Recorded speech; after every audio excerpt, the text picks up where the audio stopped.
Este es un programa del Boletín de Información Terapéutica de Navarra en el que se debate sobre los temas más actuales y relevantes de la terapia farmacológica.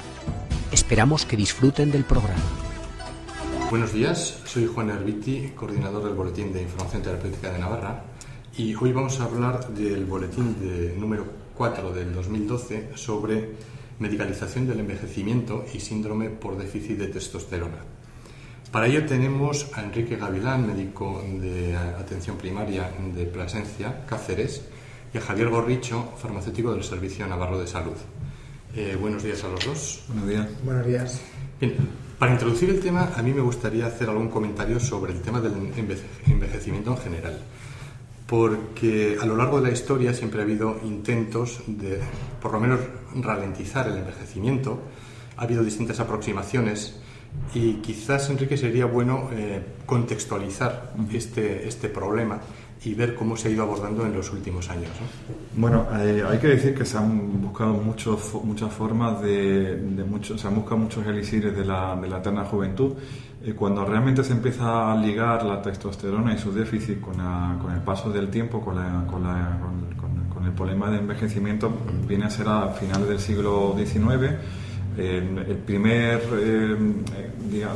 La primera aproximación científica al tema lo hizo Charles Brown-Sequard en 1889 con un autoensayo clínico con una N igual a 1, donde él intenta probar la efectividad que pueda tener un preparado de testosterona a base de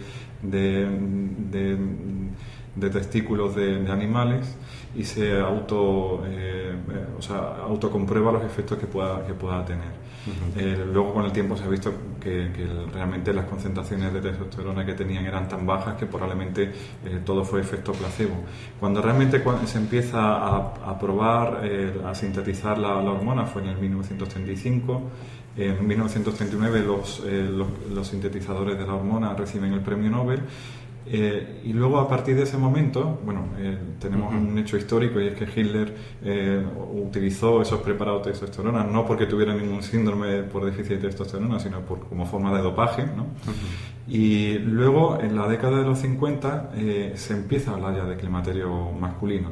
Pero, sin embargo, como teníamos ese gran tótem sagrado que ha sido el climaterio femenino, que es el que empezó a coger fuerza, digamos que la menopausia se veía como algo netamente femenino, que no podía afectar nunca a los hombres, con lo cual el climaterio masculino o andropausia el término cayó en desuso hasta prácticamente el año 2000.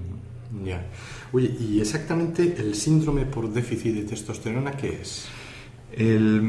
Tal como está descrito, sería una forma de hipogonadismo de inicio tardío. De hecho, hay que diferenciarlo claramente de lo que es el hipogonadismo primario, donde hay un déficit de testosterona provocado por lesiones a nivel del testicular o del eje hipotálamo hipofisario, donde hay una caída patológica de los niveles de testosterona. En el caso del hipogonadismo tardío o el andropausia, etcétera, ha recibido muchos nombres en la literatura.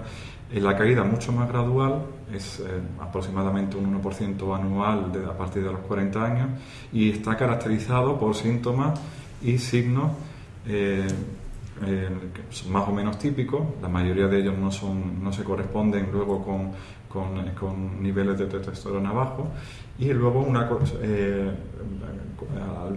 al mismo tiempo unos niveles de testosterona libre y testosterona total bajo, por debajo de cierto nivel. El nivel es arbitrario, no se conoce cuál es exactamente el nivel a partir del cual empieza a haber problemas serios de salud, y de hecho la correspondencia, ya decía, entre síntomas y niveles de testosterona es más bien bajo, y solamente hay una asociación clara para 6 de los 32 síntomas que supuestamente están ligados a este déficit, ¿no? Y casi todos ellos dentro de la esfera sexual, como puede ser la disfunción eréctil, la capacidad de erección y la fatiga y la capacidad de vigor físico.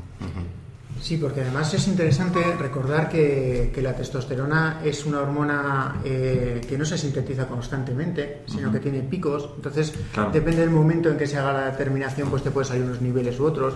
Por eso es muy importante hacer una serie de determinaciones repetidas para poder comprobar fehacientemente que los niveles son bajos y no son un mero artefacto, ¿no? Tienen bastante complicación, ¿no? Y yo creo que también radica parte del problema que ha habido con los niveles y con los puntos de corte, etcétera, en este tema, ¿no? de la dificultad. Oye, en cuanto a la eficacia de los preparados, se han hecho distintos ensayos. Javier, ¿nos podías comentar un poco qué efectos se han obtenido a nivel físico, por ejemplo? Sí, bueno, aquí vamos a hablar de la testosterona centrados en este síndrome, ¿no? En personas ya adultas, que los niveles van bajando y con las determinaciones sanguíneas pues se considera que pudieran tener este síndrome. ¿Cuál es la eficacia de los preparados en este tipo de pacientes? Bien, si nos centramos en la masa muscular, siempre que tenemos la idea de la testosterona nos viene a la cabeza pues una persona musculosa, etcétera, ¿no? Los deportistas, el doping, los culturistas. Exactamente, los culturistas, ¿no? ¿Qué evidencias tenemos en esta población? Bueno, pues esta población los resultados son mucho menores. Sí que es verdad que disminuye algo la masa grasa y se incrementa un poco la masa no grasa. ¿Pero de qué estamos hablando? Pues estamos hablando de medio kilo, 1 kilo, ¿no? Ese es el efecto que se ha podido medir.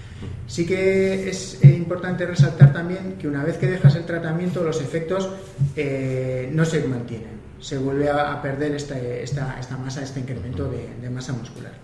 Y lo que es más importante para los pacientes, ¿esto en qué se traduce, ¿no? ¿Qué beneficios tienen ellos? Pues no se ha visto una mejora ni en la movilidad ni en la función física, que es lo más importante, sobre todo en las personas más mayores, que ya ves un deterioro claro y que les va a condicionar su vida.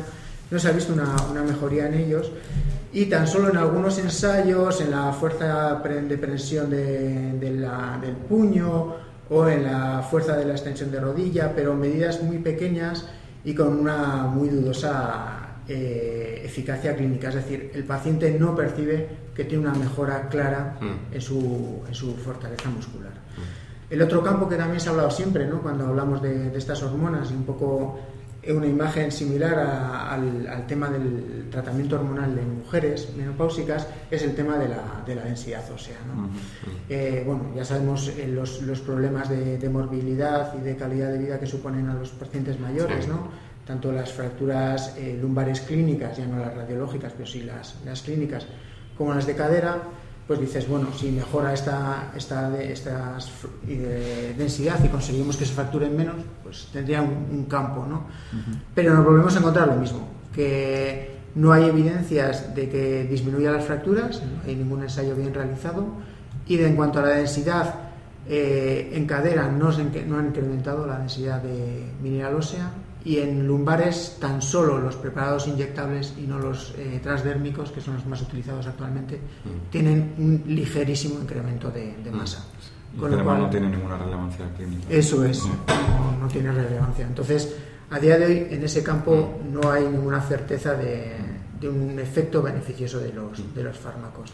Oye, Enrique, además, creo que también hay algún dato a nivel de calidad de vida, función sexual, riesgo cardiovascular. ¿Nos podrías comentar? Sí, a ver, con respecto a... Bueno, hay que decir ante todo que la gran mayoría de los ensayos clínicos pues son ensayos clínicos de baja calidad, con elevado riesgo de sesgo. Los metaanálisis y revisiones sistemáticas que hay sobre el tema pecan muchos de ellos de tener problemas de sesgos de selección, sesgos de reporte de algunos resultados y de selección de estudios, con lo cual realmente disponemos de evidencia de calidad metodológica media-baja, la gran mayoría. Con respecto a la esfera sexual, es el único campo donde puede haber cierta mejoría. Lo que pasa es que seguimos igual, con la relevancia clínica es baja.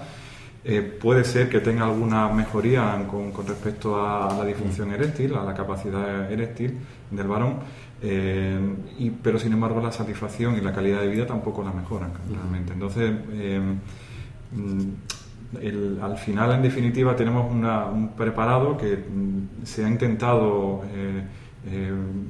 comprobar sus efectos a muchos niveles, y prácticamente nada más que pueda tener efectos mínimos en determinados momentos y para determinadas personas, sobre todo ligados a la esfera sexual, y de hecho probablemente casi todo el esfuerzo de marketing ha ido en esa línea, ¿no? De vender la imagen de que los preparados de testosterona son el heredero del sildenafilo, ¿no? Curiosamente, había un estudio recientemente publicado de 2 brazos, que uno tenía sildenafilo y el otro sildenafilo más testosterona, en el cual el sildenafilo pues tenía un efecto claro, pero al añadir testosterona no portaba ningún beneficio para los pacientes, ¿no? Que yo creo que es muy importante en este campo, ¿no? Y también sería interesante hablar de efectos adversos y de perfil de seguridad. Javier, ¿nos podrías comentar si estos fármacos son inocuos o tienen algún problema de seguridad? Pues así como hablábamos antes de la falta de certeza, en el campo de la seguridad sí que tenemos una certeza clara, y es que hay pacientes que claramente se ven perjudicados por el tratamiento, ¿no? Entonces, en un principio se habló mucho del tema de los efectos prostáticos. Mayor parte de los ensayos son de muy corta duración, además de la baja calidad que apuntaba Enrique. Entonces no tenemos datos a largo plazo, lo cual siempre nos condiciona mucho. Pero incluso a corto plazo sí que se ha visto que hay una mayor incidencia de efectos adversos prostáticos, ¿no? Al igual que la terapia hormonal sustitutiva en mujeres, se hipotizó mucho sobre los beneficios que iba a tener sobre el riesgo cardiovascular. Y de hecho un instituto americano independiente realizó un pequeño estudio para verificar si esto era verdad, ¿no? Como había una certeza de que se iban a beneficiar los pacientes, se eligieron unos pacientes pues mayores, polimedicados, pluripatológicos, es decir, lo que se ve en el día a día en la consulta. Y los resultados fueron desangeladores, ¿no? Porque hubo unos ratios de 5, es decir, tenían 5 veces más riesgo los pacientes que estaban en tratamiento con testosterona de tener un evento adverso cardiovascular. Fue de tal magnitud que el estudio tuvieron que pararlo, ¿no?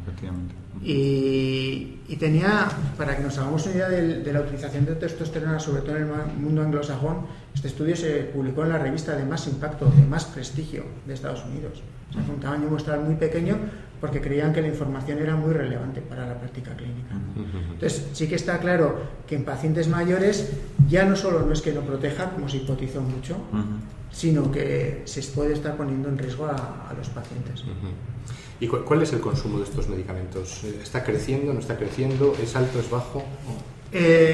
Como todo, en números absolutos, si lo comparamos con los americanos, estamos a años luz. Por fortuna la utilización es muy baja. Pero sí que es verdad que en los últimos 10 años se ha multiplicado por 3 el consumo. Y este consumo no va solo a un incremento del hipogonadismo clínico, como bien ha apuntado Enrique, que ahí sí que tiene su campo, sino que parece que se esté derivando a estos pacientes, sin llegar ni mucho menos a las cifras que tiene el mundo anglosajón. Sí, de hecho, en Estados Unidos la curva de incremento de consumo de derivados de testosterona es similar a la nuestra, es similar a la que tienen en países anglosajones como pueda ser Australia o en Gran Bretaña, y refleja la campaña tan agresiva que ha habido de marketing a nivel internacional, pero sin embargo nunca se ha adquirido los niveles de Estados Unidos, donde estamos hablando de unas ventas de 800 millones de euros, o sea, de dólares anuales solamente para un producto determinado, para una compañía concreta. Aquí no llegamos ni siquiera, creo que eran la cifra de 8 y pico millones de euros en un año entero para todos los preparados de testosterona. Así que la promoción en Estados Unidos fundamentalmente es mucho más agresiva que aquí. Sí. ¿Vosotros como médicos estáis detectando que la promoción se está intensificando o es un tema que quizás no cuaje en España? Aquí en España probablemente no haya cuajado tanto como en Estados Unidos. En Estados Unidos el marketing ha sido muy agresivo, hay publicidad directa. La publicidad directa ha sido ligada en principio a los efectos a nivel sexual, y de hecho existe la hipótesis o la creencia de que realmente esto, la noción de andropausia ha resurgido precisamente buscando la estela del sildenafilo, los éxitos que empezó a tener inmediatamente el sildenafilo en cuanto se puso en venta, ¿no? Entonces, primero se intentó buscar esa vía de comercialización, y poco a poco nos ha ido llegando. Aquí en España ha habido distintos matices, o sea, no se ha promocionado tanto la esfera sexual. sí buscando más el efecto que pueda tener a nivel metabólico. Y de hecho la publicidad indirecta que se ha hecho aquí en España va más ligado a los efectos metabólicos que pueda tener, ¿no? Sin embargo, probablemente estudios como este del New England están echando por tierra toda esa capacidad que pudiera tener potencial de provocar un aumento sostenido de las ventas, ¿no? Muy bien. Oye, pues muchas gracias. Yo creo que deberíamos ir cerrando el programa. Para recapitular, podríamos decir que el síndrome por déficit de testosterona es una entidad clínica dudosa, por así decirlo, mal definida, que se confunde con lo que es el proceso de envejecimiento normal de los varones, que los ensayos clínicos son de bastante mala calidad. Los datos obtenidos en las variables principales no son muy esperanzadores porque no parece que aporten ventajas claras y, sin embargo, el perfil de seguridad sí que puede verse afectado seriamente y puede tener problemas importantes, con lo cual es muy cuestionable esta intervención. Quizás deberíamos tener una reflexión sobre qué pasó con la terapia hormonal en las mujeres, aprender un poco de esto y no lanzarnos alegremente a prácticas de uso masivo poco basadas en la evidencia y con unos riesgos inherentes claros. Muchas gracias, Enrique, por la presencia, por haberte desplazado de tan lejos. Gracias, Javier. Esperamos contar con vosotros en otras ocasiones. Y como siempre, a los lectores decir que tienen más detalles en la publicación en escrito, vía online o vía papel. Muchas gracias.